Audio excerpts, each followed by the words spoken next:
ओम शांति। आज के ईश्वरीय महावाक्य हैं, बाबन का मीठे बच्चे, यह भारत भूमि निराकार बाप की जन्मभूमि है। यहाँ ही बाप आते हैं तुम्हें राजयोग सिखलाकर रजाई देने, तुम्हारी सेवा करने। प्रश्न, श्री बाबा अपने हर एक बच्चे से कौन सी प्रतिज्ञा कराते हैं? उत्तर, मीठे बच्चे, प्रतिज्ञा करो कि बाबा हम कोई भी विक्रम नहीं करेंगे। 5 विकारों का हम दान देते हैं। अंदर में डर रहना चाहिए। अगर हम दान देकर फिर वापस लेंगे तो बहुत पाप बन जाएगा, जिसकी कड़ी सजा खानी पड़ेगी। हरिश्चंद्र की कहानी भी इसी पर बनी हुई है। ओम शांति। यह बच्चों की है गॉडली स्टूडेंट लाइफ। बच्चे जानते हैं कि हम उनके पास आए हैं, वही कलप कलप भारतवासी बच्चों को आकर राज्य भाग्य देते हैं। भारत में ही आते हैं ना, यह भारत भूमि है। अपनी भूमि पर बहुत प्यार रिगार्ड होता है। जैसे कोई विलायत का बड़ा आदमी यहाँ मरता है तो उनको विलायत ले जाते हैं, अथवा यहाँ का कोई बड़ा आदमी विलायत में मरता है तो उनको यहाँ ले आते हैं। अपनी भूमि का मान रखते हैं। भारत को कहा जाता है भगवान की जन्मभूमि, यह भी जानते हो। जिसको भगवान अथवा अल्लाह परमात्मा कहते हैं उनके सामने अभी तुम बैठे हो, नाम तो जरूर चाहिए ना। अल्लाह कहते हैं तो भी लिंग की पूजा करते हैं। ईश्वर अथवा खुद कहते हैं तो ईश्वर अथवा खुदा कहते हैं तो जरूर उनकी निशानी चाहिए ना। लिंग को सब तरफ पूजते हैं। चित्रों में भी आजकल देवताओं के आगे परम पिता परमात्मा का चित्र लिंग दिखाते हैं। वह सबसे ऊंच, उनको अपना शरीर नहीं है, इसलिए निराकार कहा जाता है, साकार नहीं। अभी तुम बच्चे जानते हो, हम उनके सामने कलप कलप हाजिर होते हैं शिक्षा लेने के लिए। भगवानुवाच है तो जरूर राजयोग सिखलाते होंगे। स्टूडेंट को राजयोग सिखाया था, वह राजा रानी बने थे। लड़ाई आदि की तो बात ही नहीं है। इन लक्ष्मी नारायण आदि ने लड़ाई से थोड़े ही बादशाही पाई है। बिल्कुल नहीं। दुनिया बिल्कुल नहीं जानती कि इन्होंने सतयुग में राज्य कैसे पाया। अभी तुम बच्चे समझते हो हम बाप से राज्य ले रहे हैं, हम उनके सम्मुख बैठे हैं, वही बाबा है, कृष्ण नहीं। कृष्ण तो छोटा बच्चा है, वह रचना है। अभी बरोबर कृष्ण अपना पद ले रहे हैं, जो फिर भविष्य में कृष्ण कहलाएंगे। यह सारी पढ़ाई की बात है। बाबा ने कहा तुम जानते हो बाबा हमको राजयोग सिखलाते, जैसे मनुष्यों को बैरिस्टर इंजीनियर आदि बनाते हैं। है तो मनुष्य ना, तुम समझते हो हम भी मनुष्य हैं, परंतु हम पतित हैं। अभी बाप पावन भी बनाते हैं, हमें वर्षा भी देते हैं। पावन दुनिया तो नई दुनिया ही होगी, नई दुनिया में है ही रजाई। अभी तुम बाप के सम्मुख बैठे हो, जैसे लौकिक बाप बच्चों को प्यार से बैठ समझाते, या पारलौकिक विचित्र बाप जिसके लिए तुम गाते आए हो, तमेव माता पिता तमेव। इस समय तुम जानते हो यह अपना पाठ बजाते हैं, जो भक्ति मार्ग में हम गायन करते हैं। तुम कहते हो हम शिव बाबा के पास आए हैं, चिट्ठी भी लिखते हो शिव बाबा केयर ऑफ बर्मा। कोई को तुम पोस्ट दिखाओ तो वंडर खाएंगे, शिव बाबा केयर ऑफ बर्मा। ऐसा तो कभी सुना नहीं। शिव बाबा बर्मा में आकर विष्णुपुरी की स्थापना करते हैं, सामने खड़े हैं, ऊपर में है शिव बाबा। शिव बाबा ने बर्मा द्वारा स्थापना की थी, अब फिर से कर रहे हैं। यह प्रवृत्ति मार्ग राज विद्या में बैरिस्टर पढ़ाते हैं, तो मेल फीमेल दोनों पढ़ाते हैं। फीमेल भी जज बैरिस्टर डॉक्टर आदि बनती है। यह भी प्रवृत्ति मार्ग है। सन्यासियों का निवृत्ति मार्ग वह अलग है। यह भी बाबा ने समझा। शंकराचार्य अगर नहीं आता तो पवित्रता का अंश नहीं रहता। भारत बिल्कुल ही जल मरता है। यह नूंद है भारत को थमाने के लिए। भारत बहुत पवित्र था, फिर पवित्र बना। अभी भारत कितना कंगाल है, कहते सोने की लंका समुद्र के नीचे चली गई। अब लंका तो सोने की हो नहीं सकती। ये सब कहानियाँ बैठ लिखी हैं, जिससे फायदा कुछ भी नहीं। बाबा ने कहा तुम बच्चे जानते हो बरोबर बाबा हमको बिल्कुल सहज याद के बल से कितना उच्च बनाते हैं। बाप प्रतिज्ञा करते हैं अगर निरंतर याद करने का पुरुषार्थ करेंगे तो विक्रम विनाश हो जाएंगे। भक्ति मार्ग में भी याद करने का पुरुषार्थ किया है ना। क्यों याद करते हैं कि हमको साक्षात्कार हो। ऐसे नहीं याद करते कि कृष्णपुर में हमको बादशाही मिल जाए, वह हम नर से नारायण बन जाए। नहीं, तुमको भी आस नहीं थी कि हम मनुष्य से देवता बने। गाते भी हम मनुष्य से देवता किए कर न लागे वार। तुम देखते हो बरोबर कलयुग के बाद सतयुग आएगा। कलयुग में इतने मनुष्य, सतयुग में एक धर्म होगा। अभी तुमको आत्मा और परमात्मा का भी ज्ञान मिला है। दुनिया में एक भी मनुष्य नहीं जिसको आत्मा का ज्ञान हो। आत्मा में 84 जन्मों का पाठ कैसे नूंदा हुआ, ये कोई नहीं जानते। यह अक्सर भी कभी कोई से नहीं सुने। बाप तो है ज्ञान का सागर, पतित पावन निराकार। तुम जानते हो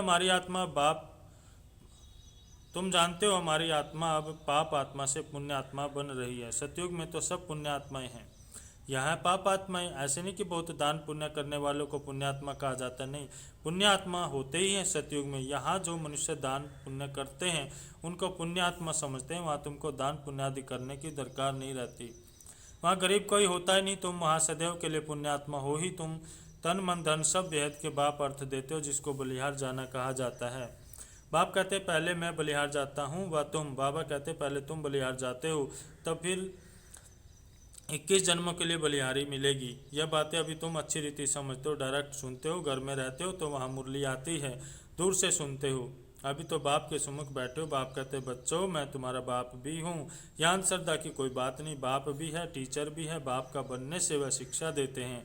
तुम्हारी बुद्धि में अब सारा ज्ञान है। 84 का चक्कर भी तुमको समझाया जाता है। जो 84 जन्म लेने वाले नहीं होंगे वह समझेंगे नहीं। तुम समझते हो बराबर। हम 84 का चक्कर लगाकर अब वापस जाते हैं। बाप कहते तुम आत्मा अशरीरी आई थी, फिर अशरीरी होकर वापस जाना है। तुम पवित्र आत्माएं होकर जाती हो। पवित्र बनने के लिए तुम पुरुषार्थ कर रहे हो। योग बल अर्थात याद बल से तुम पवित्र बन जाएंगे। योग अक्षर शास्त्रों का राइट अक्षर है। याद स्त्री को पति की अथवा पुरुष को पत्नी की याद रहती है ना। योग का अर्थ ही है याद। बाप भी कहते हैं माँ में कम याद करो और संग बुद्धि तोड़, मुझ संग अपने बाप के साथ बुद्धि योग जोड़ो। याद करो, जितना याद करेंगे उतना तुम्हारे विक्रम विनाश होंगे। बरोबर भारत को कल्प कल्प वर्षा मिलता है। शिव जयंती भी मशहूर है। जैसे बुद्ध क्राइस्ट आदि की जयंती है वैसे निराकार शिव की जयंती है। वह ऊंचे तो ऊंच हो गया। कृष्ण जयंती भी मशहूर है, परंतु वह क्या करके करते हैं किसको भी पता नहीं। कृष्ण सतयुग का प्रिंस था, जरूर उनको कोई ने ऐसा कर्म सिखाया होगा जो सतयुग का प्रिंस बना। छोटा बच्चा तो पवित्र ही है, वहाँ विकार की बात नहीं होती, बच्चा शुद्ध रहता है। भगवान तो एक निराकार है, गॉड इज वन, बाकी सारी है रचना। रचना से कभी रचना को वर्षा नहीं मिल सकता, वर्षा बाप से मिलेगा। भाई को भाई से वर्षा नहीं मिल सकता। तुम सब भाई भाई हो, ब्रदरहुड कहते हो ना। बाप तो एक ही है, वर्षा बाप से मिलेगा। सर्व भाइयों का सदगति दाता एक बाप है। सभी आत्माओं का बाप से वर्षा मिल रहा है। बाप कहते हैं मैं आत्माओं को आकर पढ़ाता हूँ, आत्माओं को सदगति देता हूँ। बाप बैठ राजयोग सिखाते। इस पढ़ाई का पद तुमको यहाँ नहीं पाना है। वह वरिष्ठ आदि इस जन्म में बनते हैं, फिर दूसरा जन्म लेकर फिर से पढ़ेंगे। तुम जानते इस पढ़ाई से हम 21 जन्म के लिए प्रारब्ध पाते हैं। वहाँ सतयुग में डॉक्टर आदि कोई होते नहीं, वहाँ बीमारी ही नहीं होती। वहाँ तुम गर्भ महल में रहते हो, यहाँ गर्भ जेल में रहते हो, जहाँ बहुत सजाएं मिलती हैं। तब पुकारते हैं इस जेल से बाहर निकालो। हम फिर कोई भूल नहीं करेंगे। धर्मराज से प्रतिज्ञा करते हैं। यहाँ तुमको शिव बाबा से प्रतिज्ञा करनी है, बाबा हम कभी विक्रम नहीं करेंगे। 5 विकार हम आपको दे देते हैं। यह भी बाप जानते हैं कि विकार कोई ऐसे फट से नहीं छूटेंगे, अंदर डर रहना चाहिए। हम विकारों का दान देकर फिर लेंगे तो बड़ा पाप हो जाएगा। जैसे राजा हरिश्चंद्र का मिसाल है। बाप जानते हैं ऐसे नहीं कि 5 विकार छट से छूट जाते हैं, नहीं, टाइम लगता है। तुम्हारी कर्मातीत अवस्था होगी तब लड़ाई लगेगी। ये 5 विकार हैं बड़े दुश्मन, उसमें भी मुख्य एक है देह अभिमान। उसका दान देना कितना मुश्किल है। घड़ी घड़ी बाप कहते हैं अपने को आत्मा समझ, मुझ बाप को याद करो, परंतु यह होता नहीं है। देह अभिमानी बनने से फिर काम की चोट लगती है। देह अभिमान सबसे तीखा, देही अभिमानी बनने की मेहनत है। मुख्य देह अभिमान आने से ही पाप हुए हैं। 5 विकार दान में देना पड़े, इसमें समय लगता है। साजन बिगड़ सजनिया तो जा न सके, पहले साजन को जाना फिर सजनिया। साजन को आकर सब आत्माओं को ले जाना। जब तक कर्मातीत अवस्था हो तब तक पुरुषार्थ करना। देह अभिमान आने से ही फिर भूलें होती हैं। कहते बाबा देह अभिमान में आकर विकार में गिरे तो पान तो बहुत आएंगे। विकार का संकल्प आए परंतु कर्मेंद्रियों से कभी कोई पाप नहीं करना। माया को जीतने के लिए कितनी मेहनत करनी पड़ती है। बाप कहते हैं अगर शादी की हुई है तो पवित्र रहकर दिखाओ, तो सन्यासी भी देखेंगे। तुमको आमदनी देखो कितनी बारी पवित्र है, दिखा तो बहुत उच्च पद पाएंगे। तुम पर तो सब कुर्बान जाएंगे। बाबा भी महिमा करते बल पवित्र भी रहे, परंतु फिर भी योग भी चाहिए।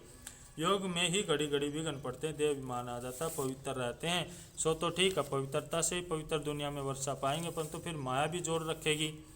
माया बहुत वार करती है। बाप समझाते हैं सब होगा, बहादुरी दिखलाते हैं, परंतु साथ साथ निरंतर याद भी रहे तभी विक्रम विनाश होंगे।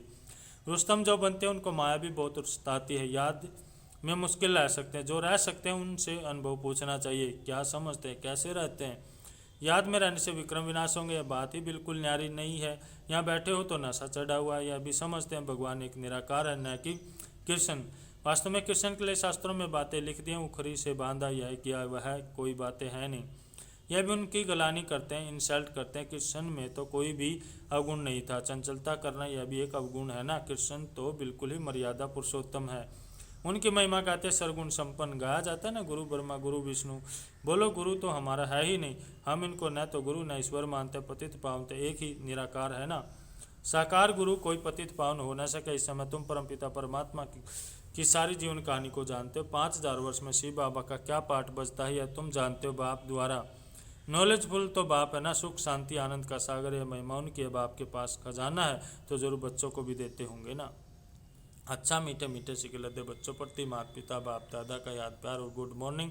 रूहानी बाप की रूहानी बच्चों को नमस्ते। हम रूहानी बच्चों की रूहानी बाप दादा को नमस्ते नमस्ते, गुड मॉर्निंग बाबा, ओम शांति।